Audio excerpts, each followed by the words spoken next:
கூத்தாடி பின்னாடி போகாதீங்கடா, ரூல்ஸை ஃபாலோ பண்ணுங்கடா அப்படின்னு திராவிட அமைச்சர் அன்பில் மகேஷ் சொன்னார், அதுவும் கல்வி அமைச்சர்.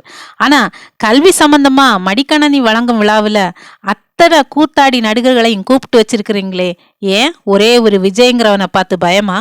இந்த 10 லட்சம் மடிக்கணினி இந்த அரசு ரொம்ப காலமாகவே திட்டம் போட்டுக்கிட்டே இருக்கு நம்ம எல்லாரையும் படிக்க வைக்கிறதுக்கு. அட கால்நக்கி, படிக்க வைக்கிறதுக்கு திட்டமிட்டு படிக்க வச்சது காமராஜரையா, இப்படி வந்து கால் நக்கிறியே, இதுக்கு நீ ஷூ நக்கிட்டே இருந்திருக்கலாம். விஷயம் இல்லை, அதை எப்படி எதிர்கொள்றதுங்கிறது கல்விதான் நமக்கு சொல்லி கொடுக்குது. அடே, அடிச்ச அடியில உங்க அண்ணன் பாம்பே போயிட்டான், நீ இன்னும் இங்க இருக்கிற, உனக்கு இங்க இருக்கணுமா இல்ல நீ பாம்பே டெல்லி அந்த மாதிரி போகணுமா? அப்படிதான்டா நீ பேசுற கால்நக்கி.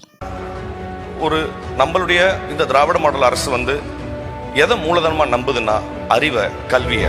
சீமான் சொன்ன மாதிரி ஒரு படம் நடிச்சாலும் ஒரு படம் எடுத்தாலும் அவன் எல்லாம் தமிழ்நாட்டு மக்களுக்கு கருத்து சொல்ல வந்துட்டான். ஏன்டா இப்படி